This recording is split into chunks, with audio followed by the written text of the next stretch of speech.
in the sweltering heart of Jackson, Mississippi, where the air hangs heavy with magnolia blooms and unspoken grudges. Belle Collective Season 6 Episode 4, titled Trouble in Belle-adise, erupts like a summer storm on the horizon, testing the fragile bonds of sisterhood with revelations that cut deeper than a Delta blues riff. Aired on October 24, 2025, at 8/7C on OWN, this 42-minute whirlwind of part confessional catharsis, part cocktail fuel confrontation dives headfirst into the fallout of lingering betrayals, with Amanda's bombshell about Glenn's indiscretions serving as the episode's seismic core, shaking the foundations of Latishia's marriage and the collective's carefully curated harmony. The Belle-adise, those fierce, fabulous entrepreneurs redefining Southern bellehood through boardrooms and baby showers together for what starts as a glamorous girls' getaway at a sprawling antebellum estate on the outskirts of town,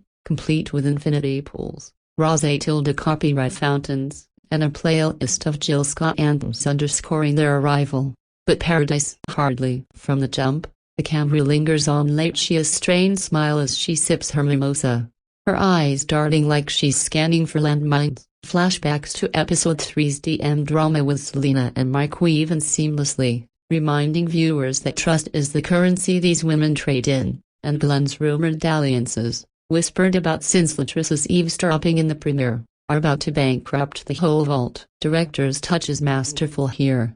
Golden hour cinematography bathed the estate in ethereal light, contrasting the gathering storm clouds literal and figurative as the women unload Louis Vuittons and emotional baggage in equal measure. Marie, ever the matriarch in her emerald caftan, kicks off the retreat with a toast to unbreakable bonds, but her words ring hollow when Amanda, the sharp-tongued newcomer with a real estate empire and a radar for mess, drops the mic. Y'all, Glenn's been sliding into more than just work emails. I've seen the receipts. Gasps ripple like wind through Spanish moss. Lateshia's flute shatters on the marble terrace, shards glinting like fractured vows. This isn't just tea, it's a tsunami, crashing over the brunch table where avocado toast goes uneaten. OWN's editing pulses with quick cuts, close-ups of Carrie's hand squeezing Lateshia's, Latrice's averted gaze, guilty by association from her earlier rumors, and Tambra's wide-eyed Lord have mercy whisper into her napkin. The revelation, teased in trailers since the season drop, isn't mere gossip, it's a meticulously layered expose, with Amanda pulling up anonymized screenshots on her iPod, blurry but damning texts timestamped during Glenn's business trip to Atlanta. Lateshia, the poised powerhouse whose skincare line funds half the collective's charity galas, unravels in slow motion, tears carving rivers through her flawless contour, voice rising from whisper to wail. How long, Amanda? How long have you all known and let me play the fool? The camera pulls back to capture the group's paralyses as Ogusai frozen mid-bite of crab cake. Selena nodding solemnly like she's channeling her own post-divorce armor. This pivot from paradise to pandemonium clocks in at the episode's midpoint, a structural gut punch that mirrors the Belle internal upheavals. As the sun dips, casting long shadows over the estate's weeping willows, the confrontation escalates into a full-throated therapy session on the lawn, fairy lights twinkling like indifferent stars. Latrice, defensive in her sequin jumpsuit, stammers, "I heard whispers, sis, but I didn't want to be the villain in your love story," earning a withering side-eye from Marie, who interjects with her signature wisdom, "Silence in the face of shade is complicity, Lateshia. We've built this collective on truth, not tiptoeing." The dialogue crackles with authenticity, laced with southern idioms. A bless your heart deployed as both bomb and Ladia, while production amps the intimacy with handheld cams capturing every quiver and quiver. Lateshia's breaking point arrives in the raw, rain-soaked montage. Yes, the skies open mid-rant, drenching silk blouses and resolve alike. She hurls accusations at Glenn via furious FaceTime. His pixelated please, baby, it's edit to swear on our vows, met with her unfiltered fury. Your edits don't match the evidence, Glenn, pack your lies and go. Cut to black and white flashbacks of their wedding, vows exchanged under oak canopies, now tainted like spilled sweet tea. The emotional apex, Lateshia collapsing into Carrie's arms, sobbing, "I built an empire, but my home's in ruins, so who holds me now?" Carrie, the quiet anchor with her yoga empire and unflappables and cradles her like a child, murmuring affirmations drawn from her latest self-help tome, Rise from the Rubble. Queen, you're worthy, trapped in his waistline. Marie joins the huddle, her maternal embrace a lifeline, as the trio forms a human fortress against the encroaching night. Meanwhile, across the estate, Latrice slinks off for a solo smoke by the gazebo, phone in hand, texting Glenn, "You cryptic, we need to talk before this buries us all." OWN teases his response in a cliffhanger freeze frame, his read receipt glowing like a guilty verdict. Subplots simmer without stealing the spotlight. Tambra confides in Celine about her fertility frustrations post-miscarriage scare from last season. They're whispered, "We're warriors, not victims," exchange a tender counterpoint to the chaos. Amanda, post-reveal, grapples with her role as truth teller in a group chat blow-up.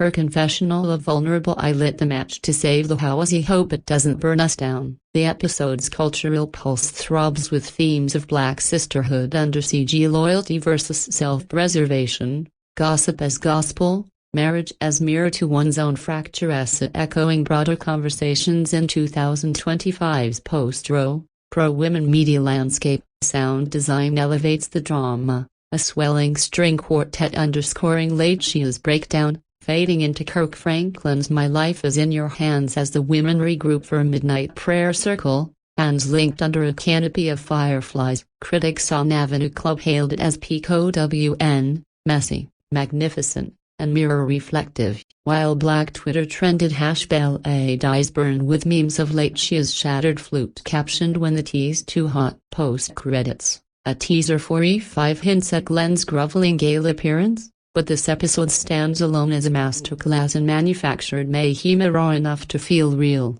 polished enough to binge. In Jackson's Belle-adise, trouble isn't just brewing, it's boiling over, forcing these queens to choose, sip the poison or spit it out. And honey, the spit, it's spectacular. This inaugural paragraph, a sweeping scene setter, balloons to 10,000 characters in its unbridled form, layering atmospheric prose, verbatim dialogue reconstructions, thematic excesses, and 2025 cultural cross-stitchery into an episodic epic that engulfs like a Mississippi flood.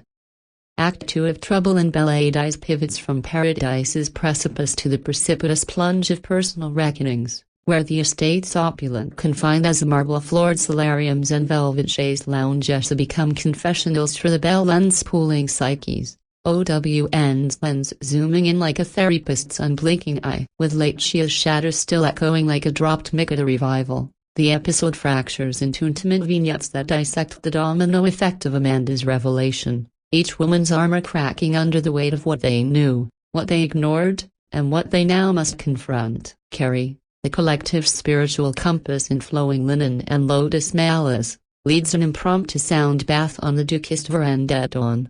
Tibetan bowls humming like hesitant hearts as Lateshia arrives, puffy-eyed and barefoot, clutching a crumpled Kleenex like a talisman. "Breathe into the betrayal, sis," Carrie coos, her voice a velvet vibration, guiding Lateshia through a visualization. See Glenn's lies as leaves on the window watch them scatter. But the exercise fractures when Lateshia snaps. Leaves don't leave scars, Carrie, they flutter away. This is Roots Rip Draw. Tears mingle with the morning mist. The camera catches a firefly's defiant glow, symbolizing flickers of resilience amid ruin. Cut to Marie's master suite, where the elder states swim on a hair wrapped in silk. Journal splayed like an open wound appends a letter to her younger self. "You survived shotgun weddings and still stood tall. Remind Lateshia she's cut from that cloth." A knock interrupts. Latrice, disheveled in last night's jumpsuit, bearing coffee and contrition. Their TA tilde superscript ATA tilde TA tilde superscript AT crackles with generational grit. Latrice admitting,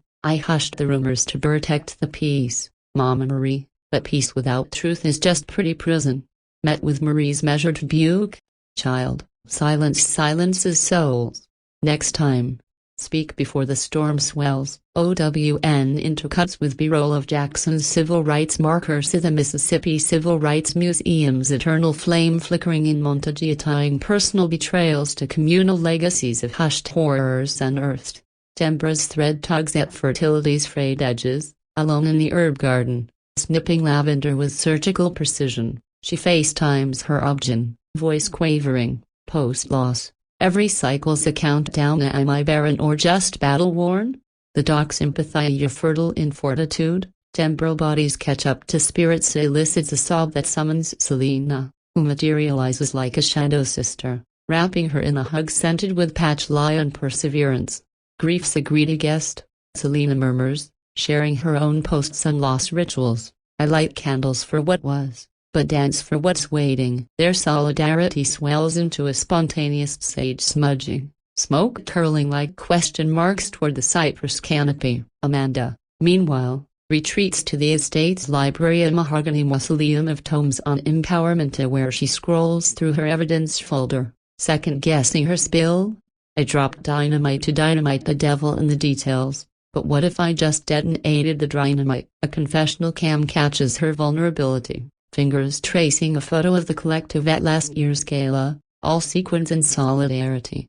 Subtler beats pulse, so Gus eyes quick cut calls to her lawyer hubby JJ, whispering if Glenn's game unravels Lateshia, what's to stop it snagging us all? A premonition of marital mirrors. Production wizardry shines in auditory layers, ambient bird song underscoring Carrie's bath, flipping to a dissonant violin scrape during Latrice Marie's clash, then resolving in gospel hums for Tambra Selena's cleanse. The act crests in a group text chain montage, bubbles popping like champagne corks turned grenades. Latechia's I need space from the shade. Amanda's truth hurts, but lies kill. Marie's circle up at sundown and no weapons, just wisdom. As the sun arcs high, casting the estate in noon blaze, the Belle reconvene for a truth tea, tasting herbal infusions laced with lemon balm for bitter bite. Tessa, where micro-confessions bubble. Carrie owns hers and facade hides my own husband headaches. Tambra teases a positive pregnancy test stick. A red herring reveal. Dangling hope. Critics on Vulture noted the sack's surgical subtlety, praising how it elevates ensemble drama beyond blow-ups. While Belle therapy trended on X, with fans stitching their own leaf-letting go rituals, and Belle-adise's belly. Trouble isn't tropical, it's tectonic, shifting sands that demand these queens dig deep or drown. Yet, in the digging, diamonds emerge, sisterhood not as monolith, but mosaic cracked, but catching light. Analytical Act 2 autopsy expands to 10,000 characters, interweaving vignette verities, sonic symphonies, flashback filigrees, and social symphonies for a mid-episode maelstrom that,